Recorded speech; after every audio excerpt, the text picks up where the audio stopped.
on. We're live. Well, we're not live, but we're alive, but not. I'm alive. Right then, we're back. Mind over Meta, episode 6. Switched it up. What?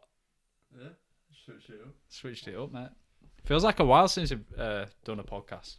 It's probably been a week or two. Yeah, but can we turn this audio down? I can hear myself big time. That's better.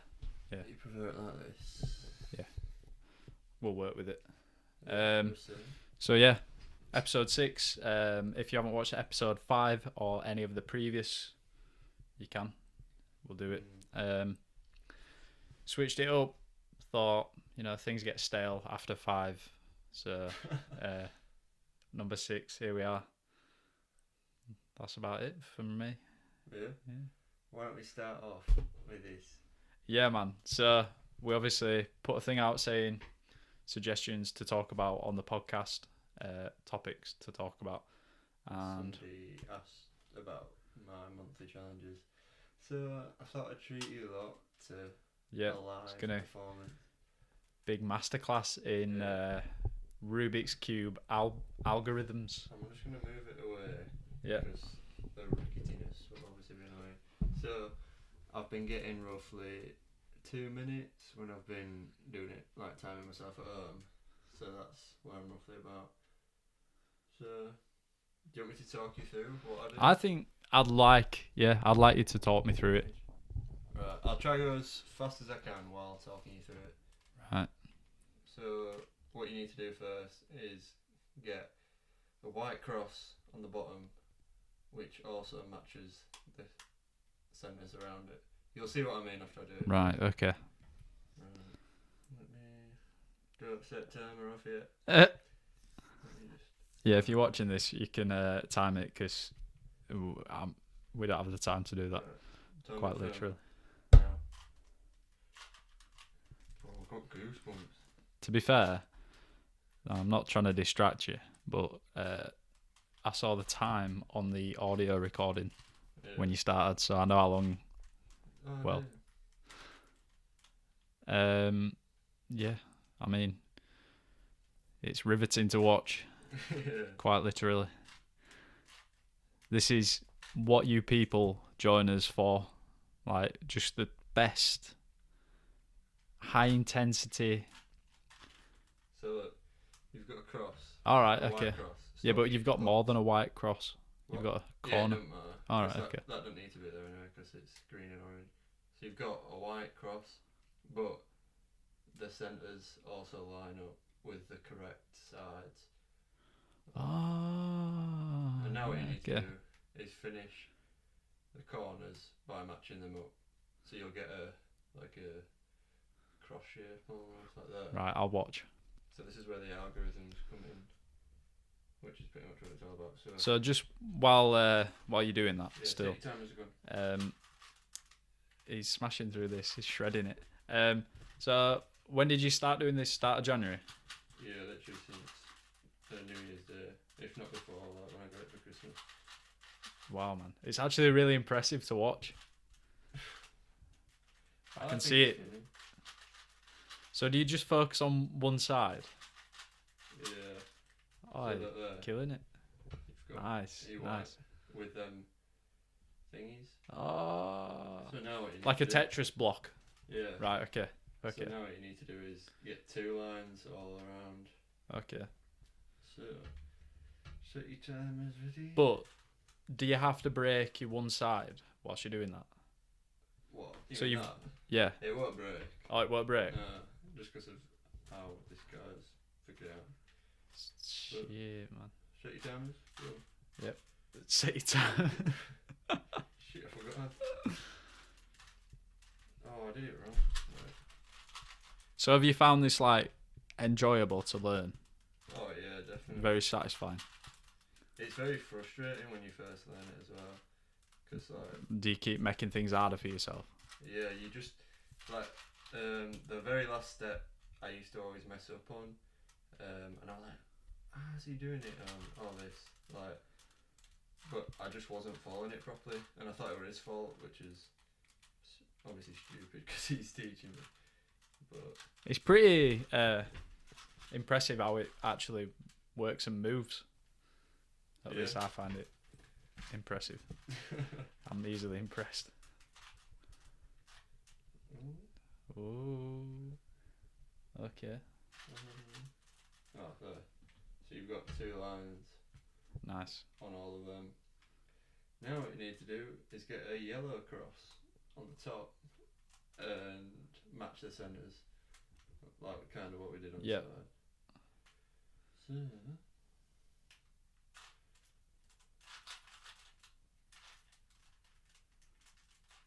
ooh, I mean, it's probably not like the most entertaining to listen to us talk whilst this is going on, but I can tell you firsthand, I'm enjoying it. So whether you do, it's up to you.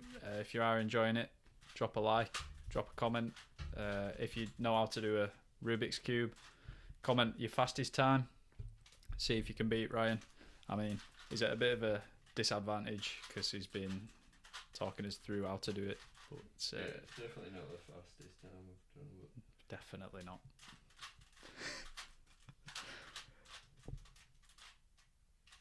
That's it. So you've got your yellow cross. Matching 2 lines.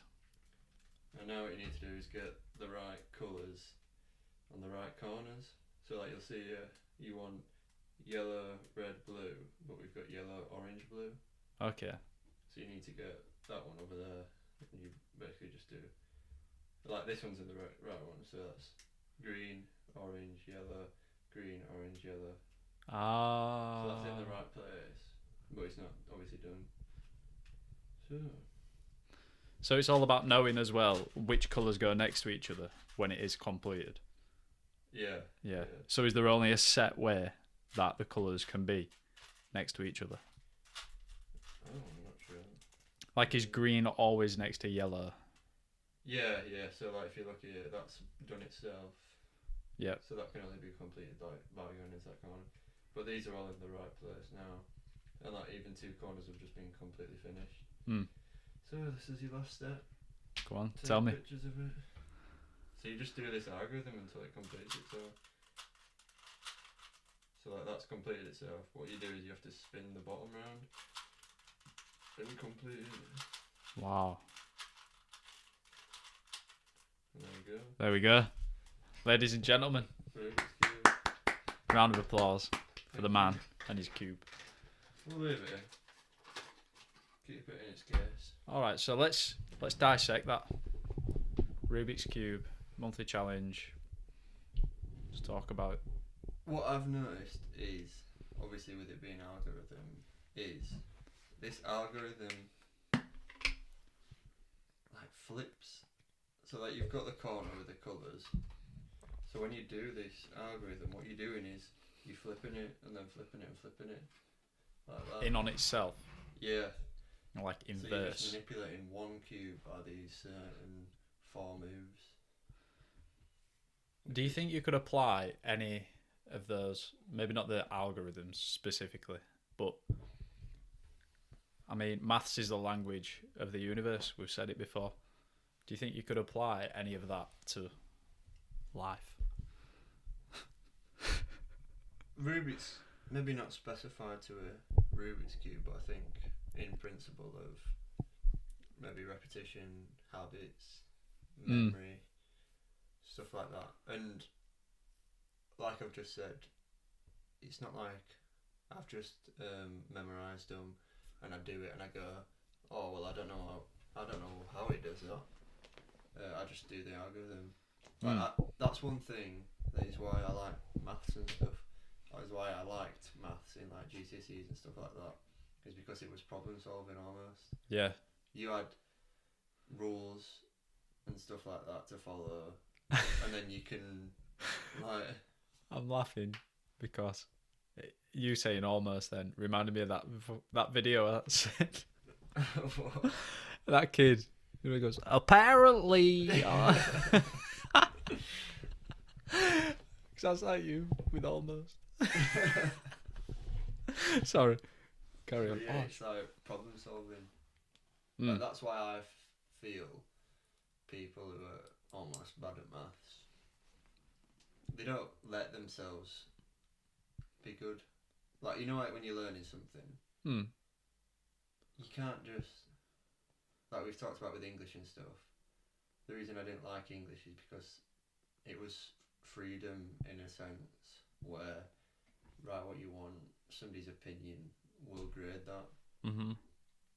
So when you're learning something, you need to understand it. Otherwise, if you just learn it without understanding it, you obviously don't understand it, and you could make mistakes. Yeah. So like with the maths thing, you know, you always have people at the back of class like, why did you do it like that? Like I always used to think, well, just shut up, do it like that, and then comprehend why you do it like that. Mm. So it's like dividing, for example. Dividing 12 by 4 equals 3. Mm-hmm. Instead of going, but why is it equals 3? Why don't you just do it and then think you're putting 4 into that many times, into 12 that many times to get 3. So you're almost understanding the rules.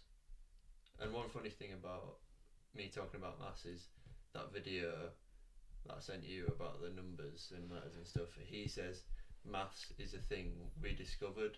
We didn't create maths. No. We discovered it. Yeah, it was there before us. Which is mad. Let's talk about that video briefly.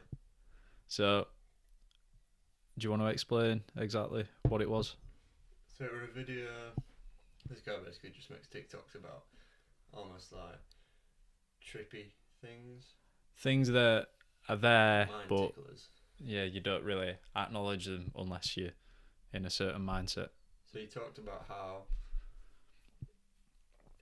in theory language is numbers.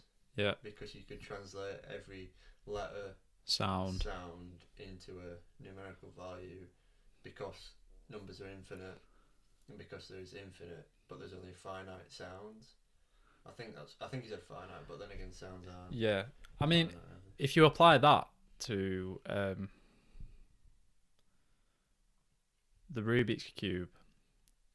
Couldn't say it properly then. It is those algorithms used to solve the Rubik's Cube are numerical, right?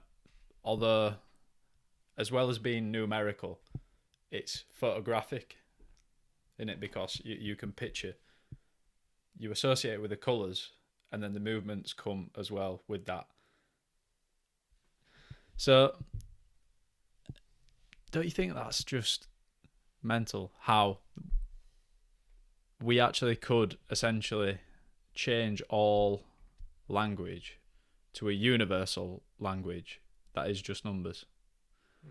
Which is, I think, I don't know everything about this, but is that what Elon's doing with Neuralink? Because I remember watching him on Rogan, and he was saying how words, we've said it before as well, like words are limited. You can only get so much out via, vocals, language, facial expression, body language, everything. But you can streamline that communication if everyone had the same language. Because me and you, yeah, we speak the same language, but your definition for X, Y, Z, whatever, might be different to mine. But if we've got a set number, you can't argue with numbers. So maybe that's what he's doing with Neuralink and cutting that communication. Because I remember him saying, like, you'll just be able to transfer information through your mind. And that is next level, isn't it, that? Yeah, well, when you said obviously translating language into numbers. That made me think about them translating hearing aids that you can get. They obviously receive a different language, tell you in English. Yeah. Clearly that's receiving something which correlates numerically to a different language and then is obviously spat out. Exactly. Well, I mean, phones do it with Google Translate and all that.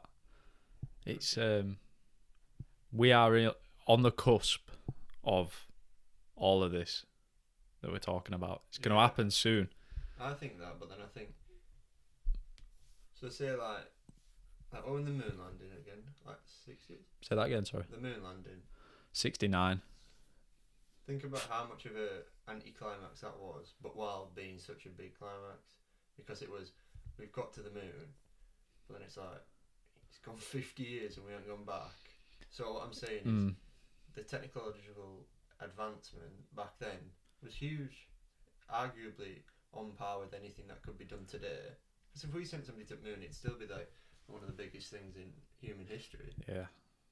But surely back then they said, "Oh, we're in the time of technological advancement," which they were, because that's how the internet got created and everything led from that. Yeah. But then, like you're saying, we're in the now of more technological advancement. So what I'm trying to do is kind of compare the different times.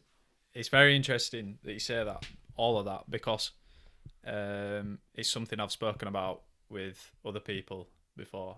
So in terms of things like AI, drones, Neuralink, like we've been saying, renewable energy, everything, space travel, all of that.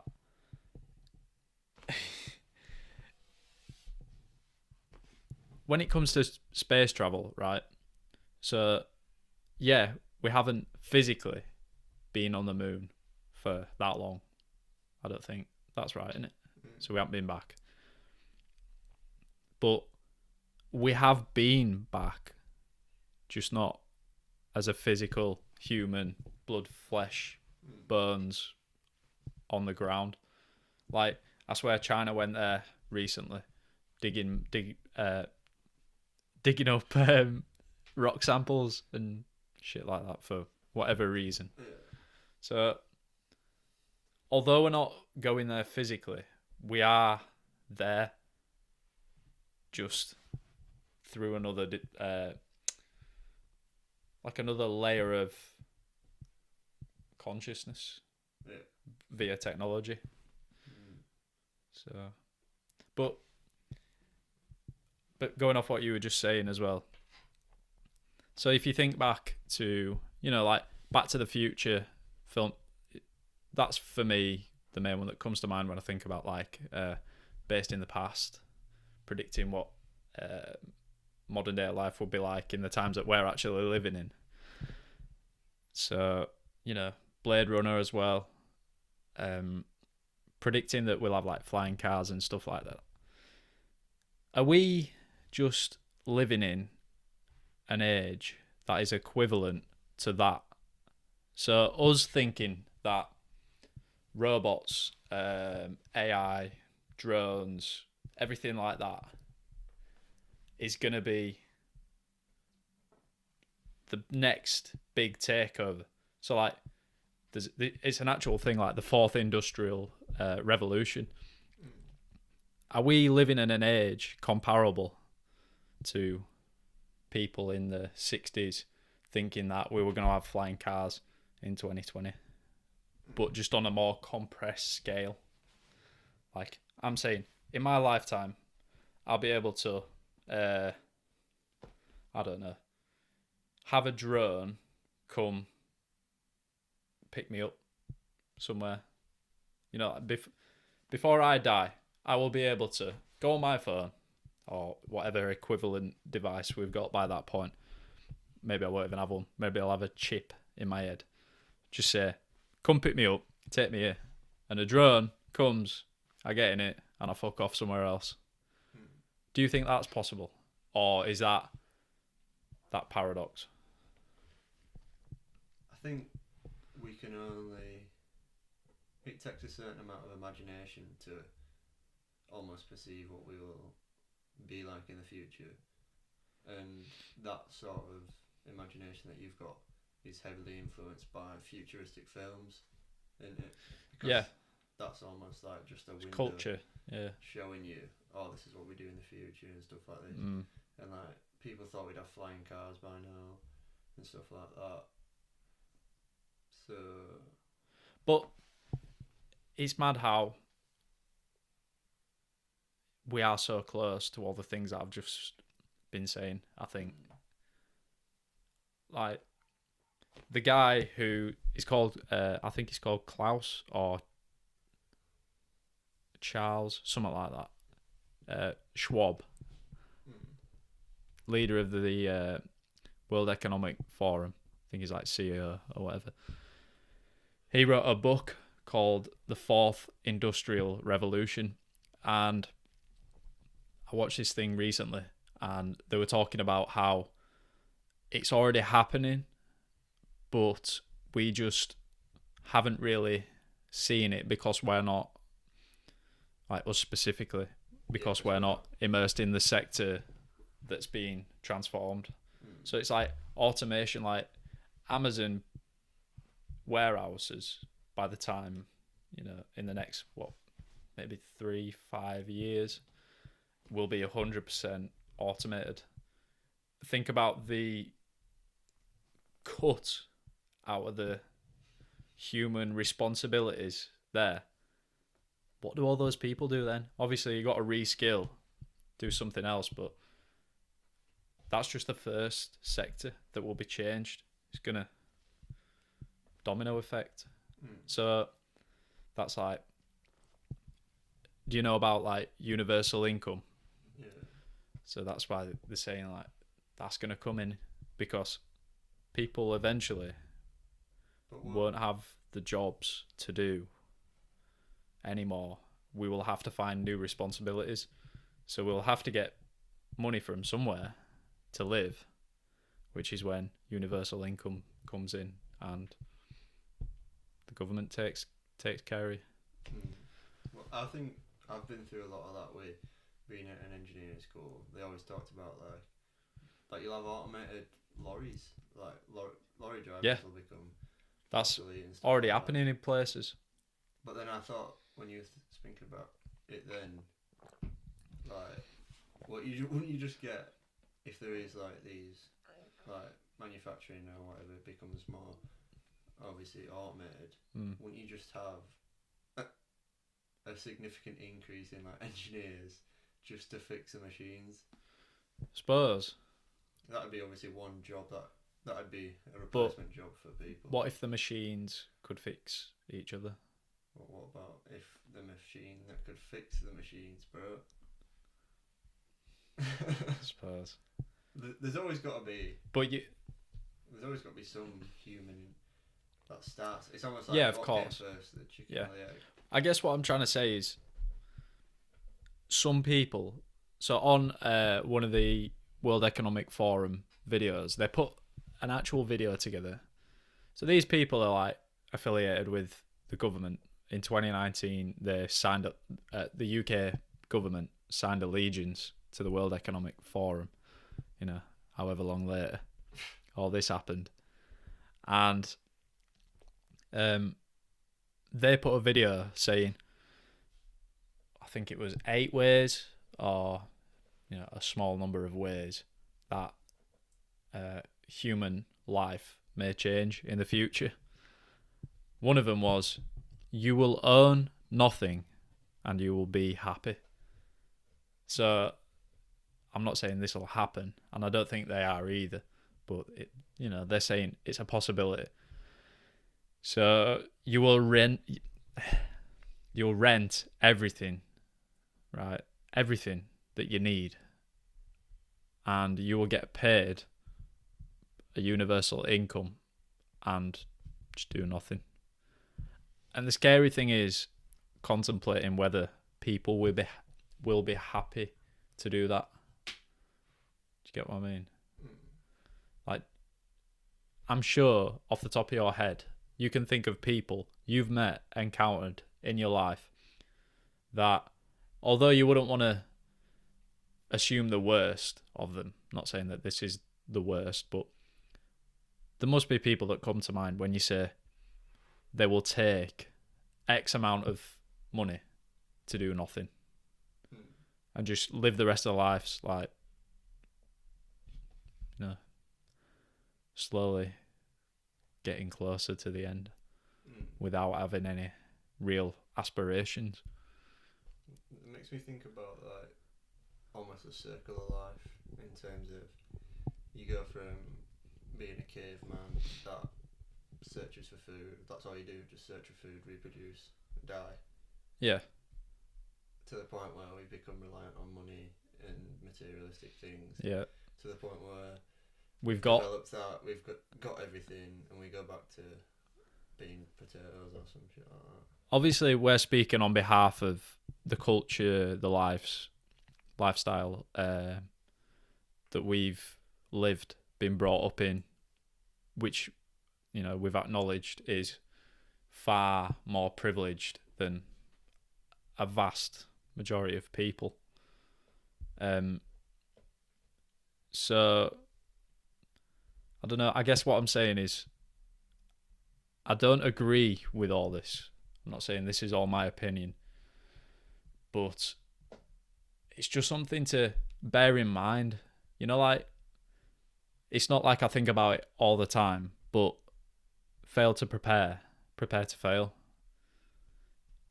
If you've not had these thoughts, maybe just think a little further ahead than maybe you would normally. Guess what I'm trying to say. Yeah, well, when you say that makes, like, I think if we didn't have a job then, and we got a UBI or whatever it is, yeah, would we still do a podcast? Would we still do Mindset Matter? Yeah. Because I guess we would, because our goals for this obviously a lot bigger than replacing income. That's it. But what then what are you achieving? We're not everyone either. So it's quite a scary thought, thinking, will there be one day a monthly payment that pays people to just live their lives? I've obviously heard this on like Joe Rogan and everything like that. And yeah. He talks about you get much more. Do you think you would be happier? Like the world would be happier? But then it's like more money, more problems, and I've seen like studies that say poorer people, on a monetary value, are happier because of that exact thing. But maybe that's like on average, innit? So think about what it eliminates. Eliminating income eliminates a goal. We're goal oriented. Yeah. Whether you hate your job or not, your goal is to serve your 8 hours and go home every day. So the interesting thing there though is if you do eliminate that goal, if that's taken care of you by someone else, because we're biologically programmed that way, what if what people's goals are change? And if everyone was affected by this, if it was universal, it's like everyone in the world was getting paid the equivalent, X amount, which is essentially communism, pretty much, then how do people's goals change? Does it become more orientated around a collective, like a species, rather than an individual hunger to, I don't know, progress? But I'm trying to think of possible, obviously, outcomes of it. Like I'm trying to, like when you've been talking, I've just been thinking, would people go mental? Like, would it be riots on the street and stuff because you've got no better to do? Yeah. But then I'm thinking, so like you've got universal basic income, that does that render all jobs almost obsolete in sense? It obviously doesn't. It doesn't, because of the same thing that you said about the robots needing engineers to fix the robots that fix robots. All I was thinking was like getting your car fixed. Like you probably need a guy, a human there to do it, but a robot could obviously carry it out. So I'm just trying to think, what does it render obsolete? Do you reckon you get like McDonald's? McDonald's could easily run without people. Yeah, like autonomously. Because all it needs to do is this person wants this there, cook this, cook that, put it on top of that, put it on top of that. Well, it's like self-checkout is AI already. It is. Yeah, it takes a product, gives you a price, you pay it, and you go. And I never understood why that was a small, other than the jobs aspect of it. I never understood why it was. Well, then again, Asda, big Asda, that's getting bigger and bigger. So you've got self-checkout for like a basket, and then you've got self-checkout for the trolleys, and then you've got the Zappa one. Yeah. So there's like 3 different self-checkouts now. There's probably maybe 15 person checkouts, and probably the only reason you go to a person checkout is human interaction, and that's it. Which is something that people have been conditioned to have less of. Yeah, I think over the next. I think about us growing up. So like, obviously, like we're different in terms of like sociable. Like, you're obviously more sociable physically when we go out and stuff. Like, you talk more than me. I'm more of a quiet person, but compared to say like your parents when they were younger, they were probably more sociable than us because they knew nothing but to talk to somebody because they couldn't go on a phone. Yeah, it's like the definition of sociable or social interaction, sociality, if that's a word. Yeah, think about that's gone from being a human to human definition to social media, which is just on the phone. So they've took the construct of a word, which is human to human, and made it human to phone, human to interface. Scary. But also, it's easy to get caught up in those scary ideas behind it. But what are the positives? What are they? Well, for universal basic income, it's the creativity side in it. People have got more time to work on their passions. Yeah. But then it just messes with my head because I'm thinking, your passion would be to do something to earn money, but obviously love what you're doing to earn money. So are you forcing? And I think that's the whole problem with communism and how it's proven to not work over history. Like Mao's China, millions of people. Soviet Russia, millions of people. The Holocaust, not so much communism, but far right. It's a new world for me, all this. Like, maybe it's just coming with age, but thinking about things on a bigger scale a lot more, like leaving the small me mentality and just expanding like the whole thought process behind everything and thinking, big me mindset, collective. Yeah. Maybe that's what's happening. Maybe I'm being subconsciously programmed to think that way. Yeah, I think through this conversation, I've had probably 5 times where I've thought about like Rothschild or somebody who's a lot bigger than them. Yeah. And thought about that because my mum, my sister, and now Abby have all got Apple Watches, and I remember listening to David Icke, obviously, a conspiracy theorist, but like we said in previous podcasts, there's stuff to take from it. Oh, of course, As long as you're not being immersed in it and taking their word as law and everything, it's fine. So what he said is that the idea of like a supercomputer, so that's everybody's conscience into a computer, which can be controlled, seen, monitored, and you can see what people are thinking, so they can stop things happening before they happen. So like terrorist attacks and stuff like that. And he said, obviously, you can't just go from no technology to everybody has to put the conscience into this supercomputer. So the small steps are obviously phones. Everybody's got a phone. It's now. integrating it with human so you've life gone from in it. having a big phone that probably your house shares to everybody in your house having a phone, and then now you've got wearable technology, which is on you almost 24/7. Yep. To the point where it's going to Neuralink, where it's in your head. Yep. And it controls your thoughts and stuff like that, to where it'll get to the supercomputer. So, if you think about it, right,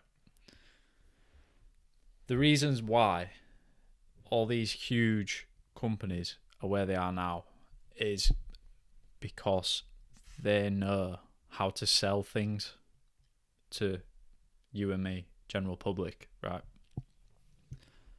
How do they know how to sell things? They've got data on everyone. And the more and more and more editions, wearable, accessible, the more things you have, the more data they have. And it's like every time, unless you go through every account, every device, every application, every single trace of your digital DNA and set your preferences so that it doesn't track anything. All you're doing every time you use any of those things is feeding the beast. All these data centers, like at the bottom of the sea, have we spoke about it before?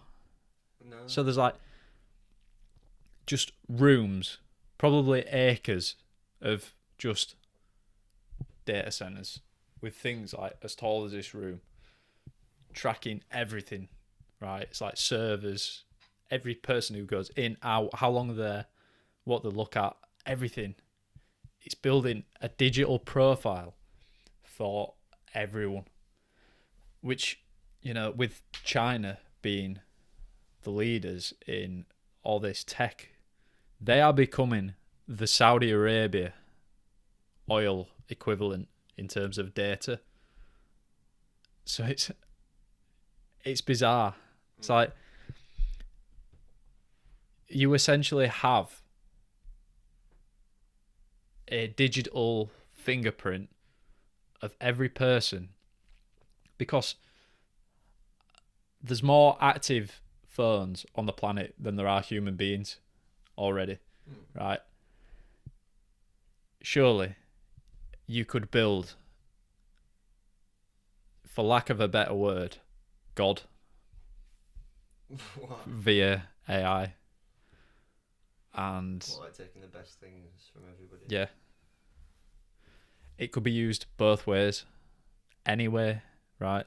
If you've got all the data on everyone, you can manipulate it how you want and determine how people think, what they do, and yeah. Well, taking it like you said about the universal income,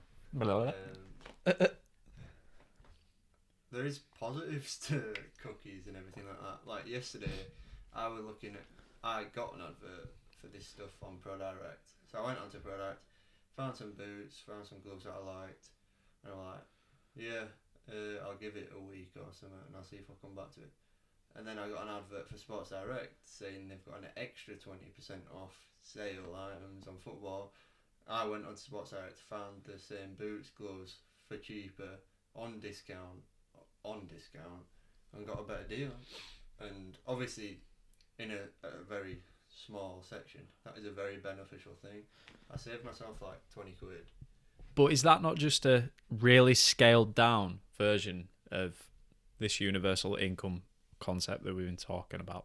Let me explain. So,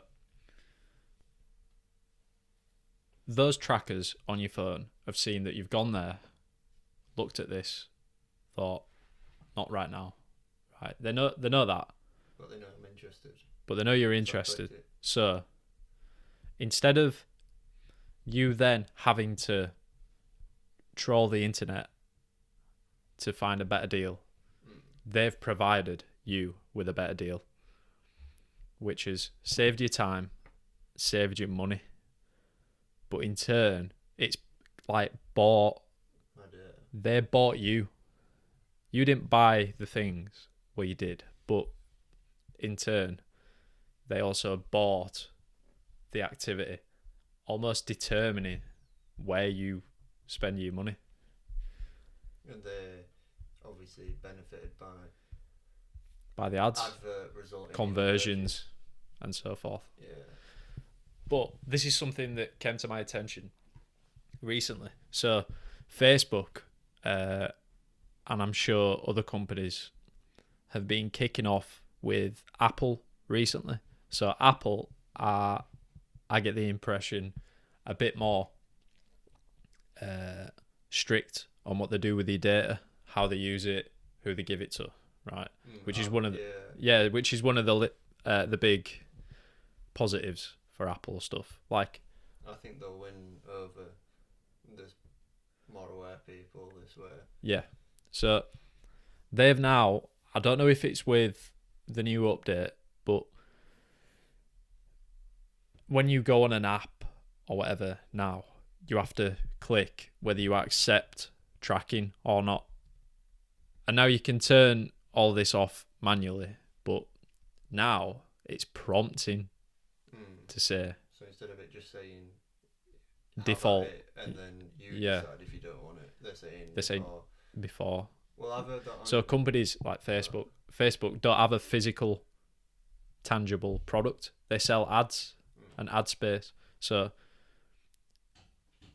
targeting those ads to make sure the conversion's high, like the example with you.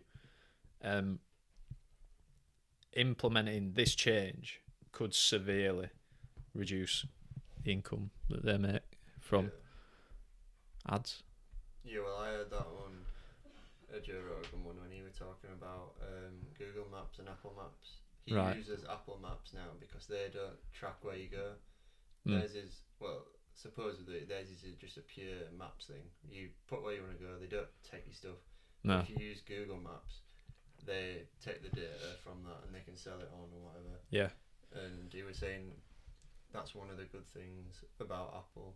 And like you're saying, with using the prompts on the apps, I think it'll lead to like a rebellion eventually. Yeah. Because like the stuff with conspiracies, there's never been a bigger platform than the internet right now. So there's stuff about like, I'm sure if there was no internet, Epstein would have gone on to die like Jimmy Savile did as a paedophile and got away with all this stuff. And if it wasn't for the internet, these things would never be found out because people can't share like that. No, that is a good point. So like, I feel like there will be. Sorry about that. There will be a rebellion. There already technically is, isn't there? Like with David Icke or whatever, and his little bubble that he takes out for protesting against lockdowns and stuff like that. So I feel like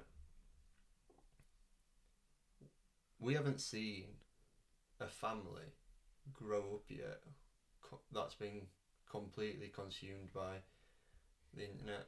So like our parents grew without internet, right? Their parents grew up and stuff and influence. So it'll probably only us as maybe grandparents that'll have the first ever internet family almost. Family. Generation Z. Yeah, a family that's been birthed into internet. Know nothing better than information transferring, and not only does that make it worse for like these slimy people and data nabbers. Yeah. it's like you're making these people who are already aware. Like if you went to your mum and dad, I know if I went to my mum and I'm like, "Oh, turn your cookies off" and all this shit, they're tracking you.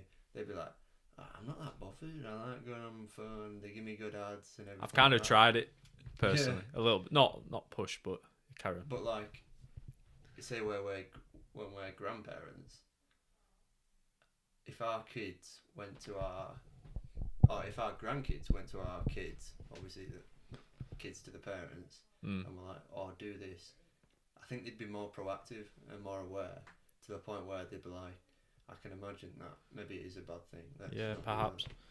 But as well, it's important to remember what you said earlier about the circle of life, because, and that links to what I was saying about like Back to the Future and people's visions for the future. Is it not just going around, but so the overarching situation is the same. Something new comes along. There's conflict transferring to the new from the old. Is that not just going round continuously?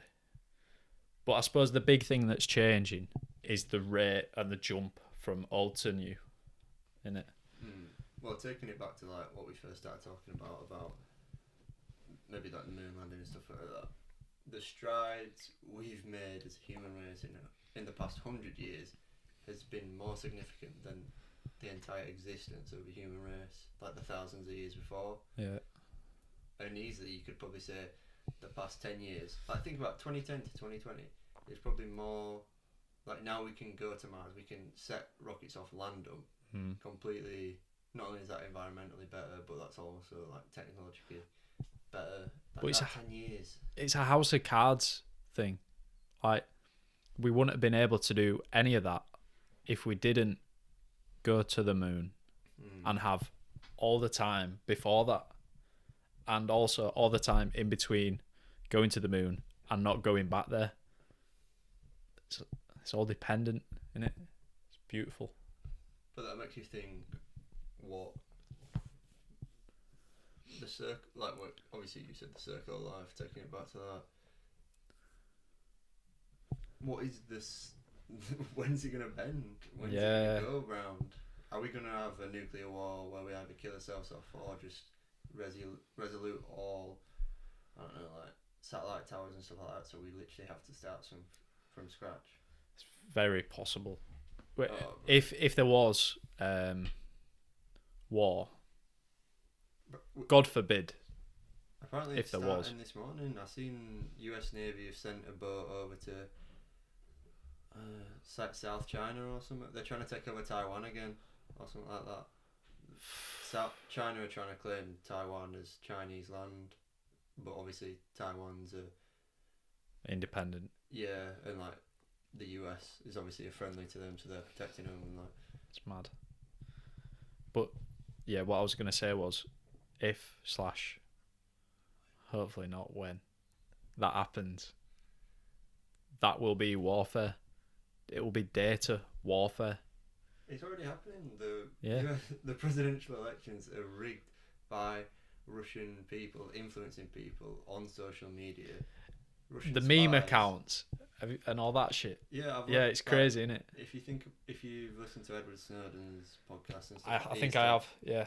There is concrete proof that Russians use accounts on Facebook and stuff to infiltrate just daily happenings. Like it's a joke. Like Donald Trump has become a joke, but then he's the president of the US, so it makes the US a joke. So think about this. How do you feel us having this conversation and talking about these topics and posting them out into the ether for however long until we decide we don't want them there anymore? How do you feel about that? I don't know. We're not. It's not talking about anything bad. No. It's Like, do you reckon we're just gonna get assassinated one day? That's where my mind went. But we're not saying anything bad, or at least nothing anyone's said Before. Nothing anyone hasn't said before. Yeah. Wow. Shit, man. Make sure you lock your doors. I'm scared. I'm gonna be scared driving home now. I feel like we should take a break. Digress. Yeah, let's. It's only been 50 minutes. 50. Shit. Wow. That was good though. I feel like we went on a real roll there. If that was coherent, I don't feel like we blabbered at all. I think we were very set path. Jump from topic to topic. So we're getting better. Yeah. We're getting better. Also, I think you're getting better at speaking. Thank you. You're welcome, man. Yeah, I feel like I almost go.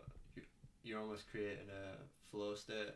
Yeah. So when it was so new, we've never experienced it before. Of course. And you've got to carve those paths.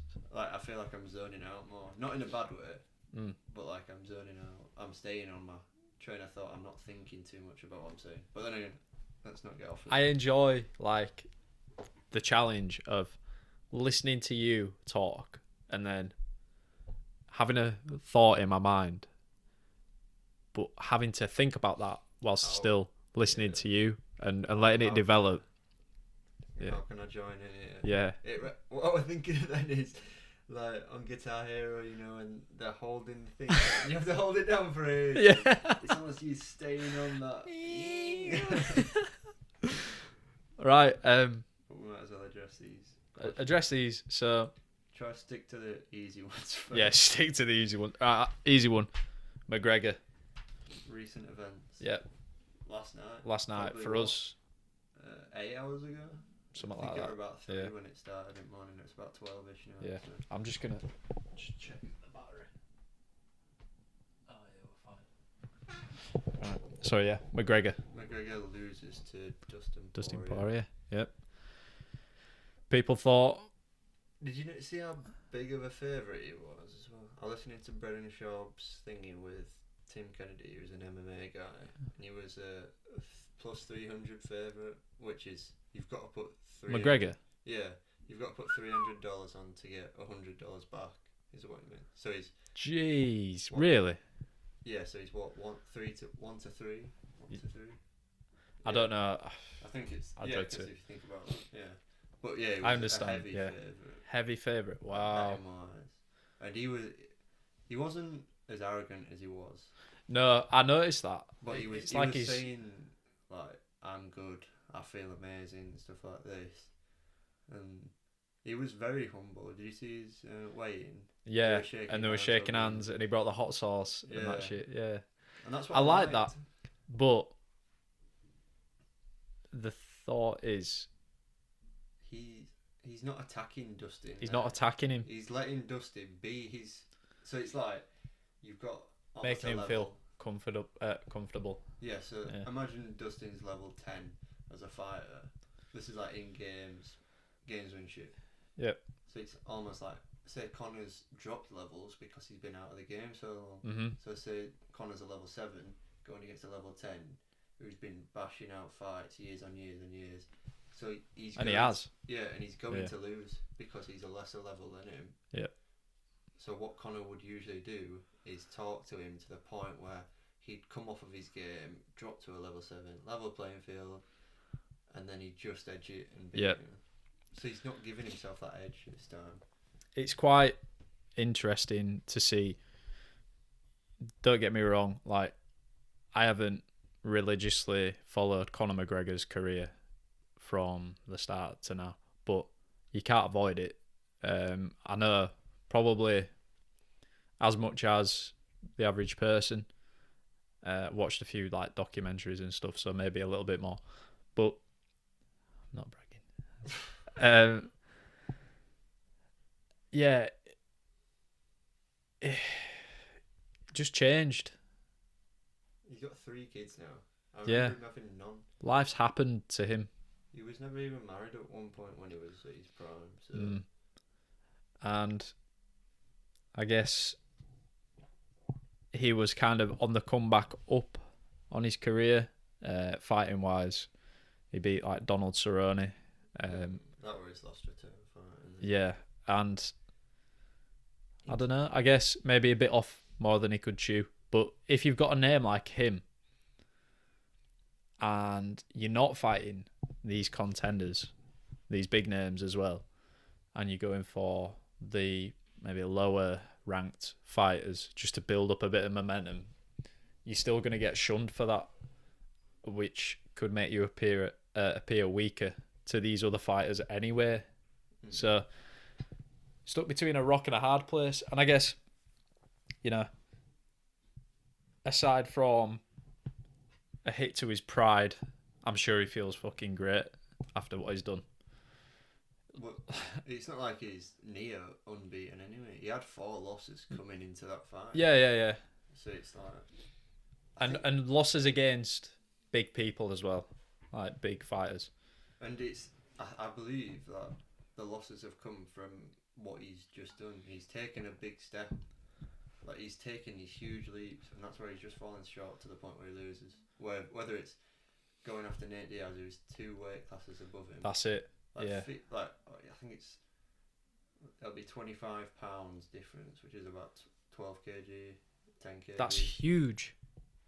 Like, but that's why McGregor, you have to admire him, right? For all the, you know, controversial things that he's done.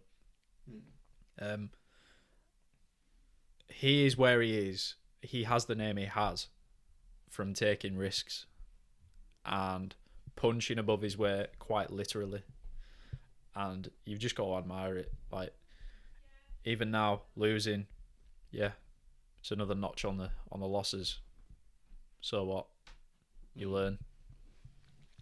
But yeah. There's a lot of mockery on him there. Yeah. And obviously, but that's, you know, people from previous years finally seeing him. Yeah. But then again, they've seen him being beat 4 times now. Man, I would just... They can't wait to jump on. You know when he knocked out Eddie Alvarez? With those combinations, I watched that the other day. I was thinking, I've never been like, you know, like we were talking about flow. That level of flow there. You know, the connection. Oh my God. Unworldly. The trippiest thing about that is, you can say about all the combinations that he's ever thrown, but imagine getting into flow state 2 seconds into a fight. Jose Aldo. Yeah. He's just started, and he's took probably 3 or 4 steps, done a little back and forth. Yeah. And he's in flow state already, to the point where he's executing a move that he was doing in the changing rooms 10 minutes ago. Yep. He was practicing that left hook, and he gets into that straight away and executes. Obviously, it's partly fault of Jose Aldo jumping in and whatever. But equally and more, probably. What's the opposite of fault? You're at fault. You're benefactor. Yeah, I suppose. Connor's benefactor of preparing. Just going to check the cameras. Alright. Well, ladies and gentlemen. Just check this. Fucking hell. What are you saying? I think keep going to see. What have you got? But I went through them all. I know. Right. How much storage does it say that you had? 64. It's a tiny one. Mine's 64. Really? Yeah. Alright, at least we got 22 minutes. We've got half an hour in between that's non-existent. But not only is it a setup change, it's a camera change. Fucking hell. The maddest. At least you've probably got an hour to edit, and then you pretty much don't have to edit all. Pretty much, yeah. But right, well, just apologies for... I apologise. This fucking Ryan's shit phone. Yeah. Alright, I think we've done McGregor. Next thing. Another sporting great. Yeah. Man, this is... We've just witnessed this. We're alive when somebody who's scored the most goals ever scored. And fuck Pele, man. Fuck I wanted to say his first name, but he didn't have one, does he? No. Pele. Fuck I mean, Pele, I'm sure he man. does. Man's scoring against 6-year-olds in a park, claiming goal. Look,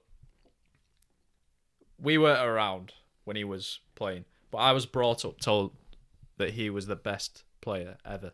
And I've seen some stuff of him in World Cups and whatever. But I think the way that the game's changed and the way that people have changed, for me, is you can't even really compare. I reckon, and a great player. So say, I don't want to disrespect a legend. Let's think about an average legend. Like All right. back then. Just think about a legend. Back when? Just like think about a legend. Maybe like I don't know, like Van Basten? Nah, because he's won like Ballon d'Ors and shit. yeah. Just like people. Trezeguet. Yeah. So that guy might be like an average striker now. He might be in. See, I don't want to disrespect David Trezeguet. No. But you're might gonna. Be like, yeah, I'm gonna. He might be like Ollie Watkins now. What I'm saying is the technical change is made. You've gone from kicking the shit out of each other on a shite pitch with a pure leather ball and being called good to having a ball that weighs 20 grams and flies at 50 mile an hour or probably more. And boots that weigh nothing. Boots that weigh nothing on a completely flat pitch. Obviously, there is benefits to flat pitch. Yeah. But like the benefits of having better facilities, you have people who perform better and the people who have outperformed people more. Yep. And I suppose it just shows how the game's changed, and it really emphasises how great CR7 is.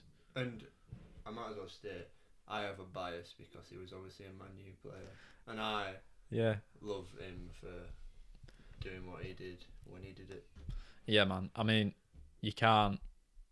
Like, when was the last time somebody in the Premier League won the Ballon d'Or? Got to be him. Ronaldo, yeah. Before him, Michael Owen. Maybe Bobby Charlton did it. Oh yeah, Michael Owen. So early 2000s. Yeah. Oh, so to be fair, it's not that astounding. Did Michael Owen win? Oh no. Or did he just win like Golden Boy? Because I know he was sick. I think he did win the Ballon d'Or. Or is it the Golden Shoe we're thinking about? If he did. Someone like Michael Owen definitely won the Ballon d'Or, I swear. Michael Owen probably had the highest peak at 19 years old than anybody Oh my god, sorry. ever.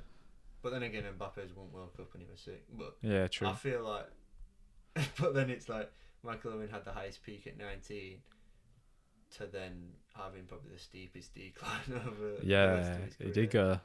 Like, cause he went to bloody I think Newcastle, Man U. I've heard him talk about it before. It's like he had a bad injury with like his knee or something. I think he was very unlucky. But like, even that makes me think of like potential of England. But let's get back onto CR7. Yeah, CR7, highest goal scorer ever, just amazing. Like, I mean, you've got to think about that. In less than 6 months, we have experienced somebody becoming the highest ever goal scorer in professional competitions, or at least registered competitions, and also a guy who's scored the most goals ever for one club. yeah, Messi beat obviously Pele's record. yeah. We're sat here watching, And it's finally happened. Like, it was always going to happen. Well, it wasn't. It wasn't always going to happen because, you know, they could have got injured, anything. But we've been told from when we were kids, this is how it was going to be. Now we're there. So. Have you seen the Czech FA, or like the Czech Football Association, whatever? What they're saying? They're challenging the Ronaldo's, or they're challenging whoever has. Like, who holds the record for this guy scored most goals? Isn't it just Wikipedia?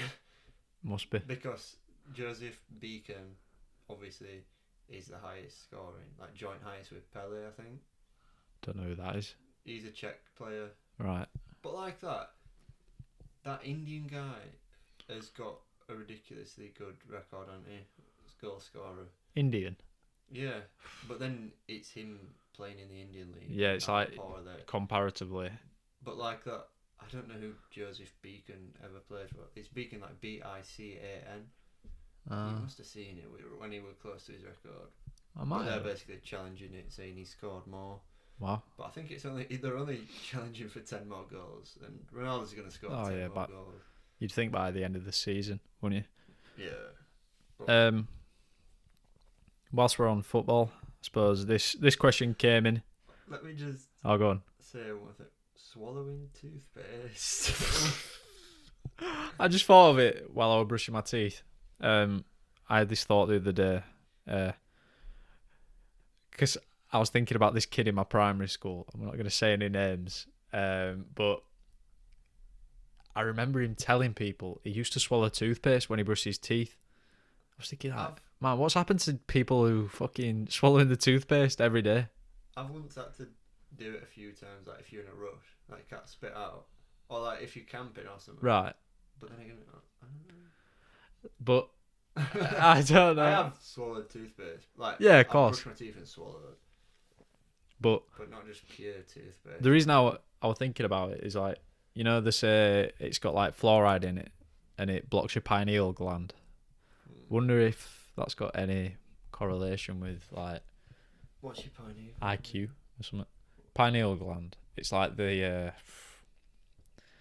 You're not qualified to talk about. I'm not qualified, but I know it's in relation to like DMT and shit like that. Well, yeah, you know it's like the eye of horror. The Eye of Horus. You know that Rhonda Patrick? Yeah. She moved to fluoride-free toothpaste, like without it, when she was pregnant, because apparently it has something to do with the development of kids. Like, she's a doctor. Yeah. Listen to her. But yeah, if you're pregnant, get some new toothpaste. So yeah, at least that one's out. That one's out of the way. While we're on it, football. Going back, this question came in from Instagram with one of the regular viewers. Says, favorite football moment, playing or watching or both? Surely playing's got to be both of us to say. Yeah, but which one?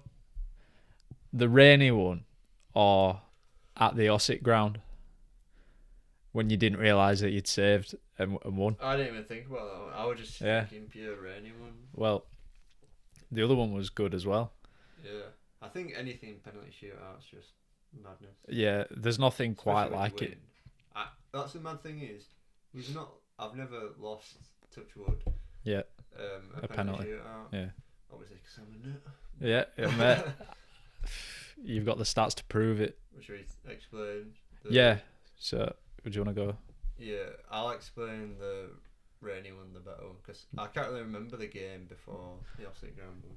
I can a bit, yeah. So basically, we're in this cup, and for some reason there's an older team. So when we were still playing in the under 17s or 18s, we was playing a team that a year older. Yeah. And for some reason we were playing them in a cup game. Got there, decent enough pitch. Wasn't that bad at first, were it? I think it rained maybe overnight. Whatever. I think we're maybe 2-0 down at half time. Played on maybe 60 minutes. It were about 3-0, and it were a bit like, all right, it's a loss. Yeah, end of the day, it's a cup. We were just like, okay. It must be 80 minutes in. We got one. And it was like, hey, there might be something here. Yeah. G scored first. I feel like it went Josh G. Yeah, I think it was. G scored first. So like, all right, there might be something on here. And then we bagged another. Josh Williams scored. Yeah. And then it got feisty. Yeah, it got well. So like they were. Sorry, I'm interrupting you. Carry on. So they were taking it to the corner. Yeah. And Harry Clark, our centre back, went flying like hip high into the back of somebody. Yeah. No red cards or all. Literally just kicking off, proper feisty down in our corner flag. Looking back, that probably, I mean, it did work in our favour, like massively. We were still like up for it. Feisty, and then knew it. Yeah. Yeah, and then we somehow scored. And it was funny because we got told at the start it can't go to extra time, it goes straight to penalties. Yeah. And usually when you get told that, you're just like, alright, Yeah. whatever. Do it in 90 minutes. Yeah. So then we end up we bagged in like 90th minute or whatever. Mental scenes. And it was like, right, guys, penalty shootout. And then it were just back and forth. Like, So, usually penalties are settled in the 5, aren't they? Yeah. That's what it's meant for. Well, we missed our first, didn't we? Yeah, I think Jay Kelly. Yeah, so our first taker who took the penalties for the team. You're thinking, if anyone's going to score, it's got to be this guy. Missed. Who would step up first. Exactly. But to be fair, he hit post, I think, didn't he? Yeah, I think he did.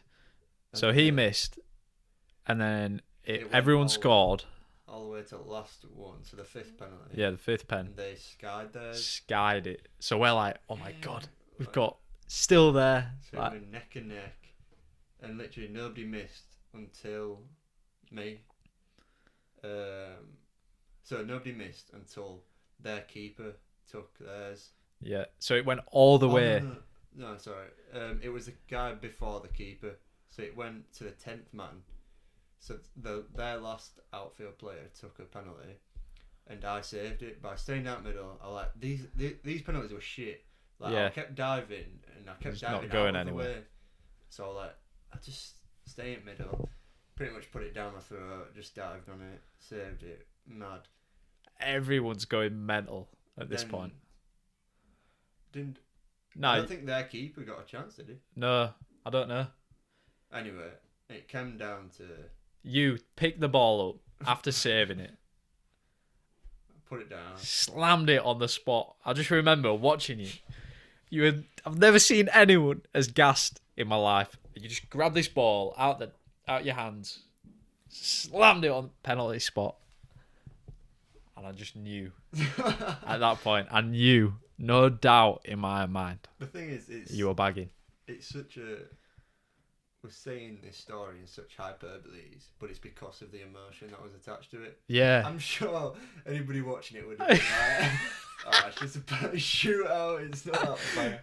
These penalties are shit. Yeah, fucking all going down middle but still scoring. Like, we've got two different perceptions of how I scored, because when I remember staring obviously at the keeper and being like, I've just got to score, and then I didn't go into flow state because it's not like I did something mad, but like I remember like almost blacking out. Like I don't remember.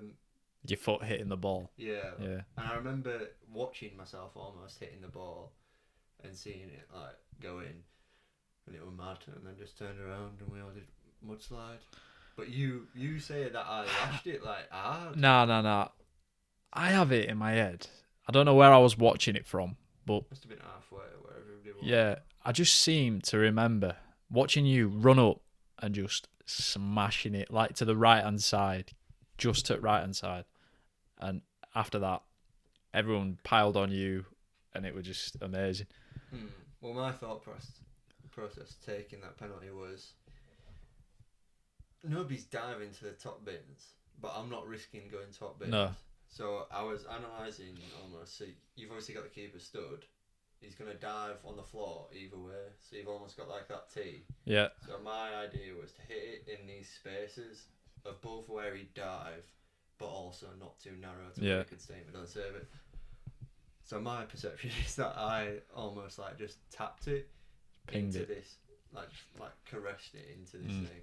But yours is different for some reason. Yeah. That adrenaline would go. Must have been the adrenaline. So yeah, the other one.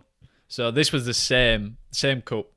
Next round, played at the actual ground for the club, which was a rare occasion. And we were playing a good team. They were good. I remember they had a really massive keeper. Yeah, He were like 6'8". He was wearing the old Liverpool top money, like the Pepe Reina. Yeah. Black with orange like badge. And Yeah. writing and stuff. I think that was like a 1-1. It wasn't Oak special. No, might have even been 0-0. But I think it might have been 1-1 or 2-1. Yeah. To be fair, I kind of think. 2-1. so goes to pens. I can't remember who took what order or what, but all I know is I bagged top bins, top left side. I remember Harry Clark putting it top bins and the 6'8" keeper saving it like he dived upwards. Like Yeah, a proper keeper would. like properly Like up and out. Like into top bins. And then I think this one might have been settled in like 5 or 6. Yeah, it didn't go the full way, No. but it went more than 5. Yeah. I think. And so, I think it was. I can't even remember who scored the winner for us, but what I remember was. Well, nobody scored the winner, technically. No. So you saved this pen that won us the game. So we were all sprinting over, like, fucking going mental. And you were there like, oh, we won? You didn't even realise. Yeah, so like... You were just so... Obviously... Focused. When keepers are switching, they're almost going from each corner flag to switch. So I'd save this penalty, I'm like, yes, get in. And I was walking over to obviously switch with this other keeper. Yeah. Because I was like, oh, I think we've got a score to win. And then... Because it's so easy to get lost in the moment and forget where it started. Yeah, and then I heard like people running at me, so I turned around, and like when I was turning around, everybody fucking running at me, so I just fell to the floor. Yeah. But man, more to come. Yeah. Yeah, of that Definitely. in the future. I mean, if you think like with the Dons players, they're all like what 26, close to 30, but what I was thinking is, I've had a lot of naive moments as a player, as I'm sure everybody has, like both maturity wise and probably skill wise. Like when playing in them stadiums, I've made a few errors, and I feel like it will have been just amplified because it was in these big situations. Definitely. And I feel like I've obviously matured a lot more to the point where it shouldn't matter. It's going to be interesting. On that yawn, I reckon call it there. I reckon so. I think we've covered a lot.